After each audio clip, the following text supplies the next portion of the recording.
Work is something that for a lot of people takes away from their life. Which way do I turn? Where do I go? 48 hours of mayhem.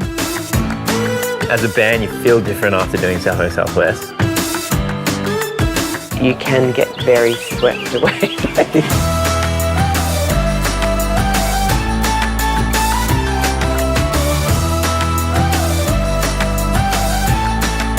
Like beautifully organised chaos.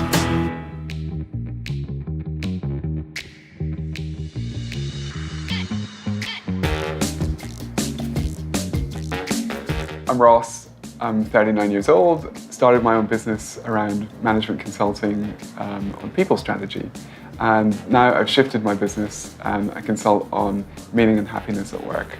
The podcast is called The Meaning of Work, and it's a series of interviews with people who've achieved work happiness. I was looking for a creative outlet and I really wanted to find out how people had made work work, and I guess maybe I was searching for how to make my work work a little bit better for me.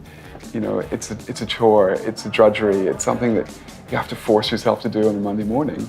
And for others, it's something that advances their life, takes them to places they didn't think they'd be able to go to, gives them satisfaction that they couldn't get anywhere else, and gives them a sense of fulfillment and meaning. Those guys over there that have achieved that, they're the inspiration, and it can be more like that for everybody. And that's what I'm hoping to inspire people to work towards. Starting a podcast was way harder than I thought it would be.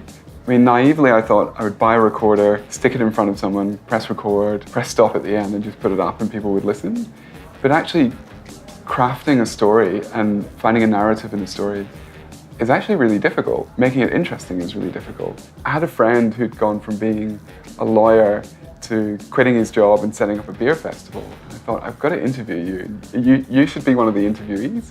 So I ran out and bought one of these recording devices to make me do it. And I realized it needs more resources, but firstly, I'd like to get more people to listen to it. The podcast has changed my life in a huge, fundamental way that I just could never have predicted. I had a friend sit in on one of the interviews.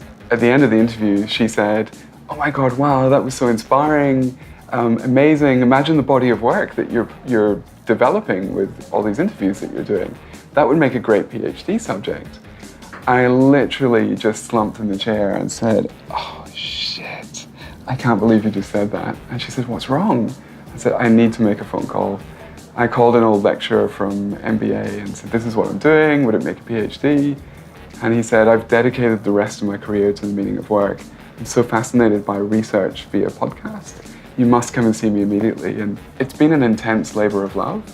My idea has evolved beyond the podcast, and the podcast just happens to be the vehicle for it. And what I would like to do is to reach the maximum amount of people, to inspire them and give them confidence to find their own happiness and meaning at work. The first podcast that I published on the website was a friend of mine, Simon, and he was a rock star that had found a lack of meaning in being a rock star, and he'd given it up and set up a social enterprise, bringing people together through song. And through his story, he said that, well, we were playing huge festivals like South by Southwest, and when I asked him a lot of questions about it, it seemed like this was a really big deal in the ideas space.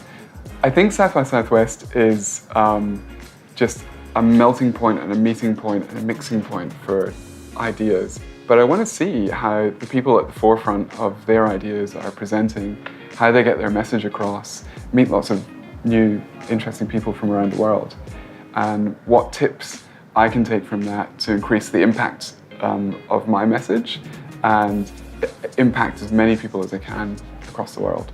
It just challenges everything that you assume. I think it's utterly bonkers. Are you okay with that? Just checking.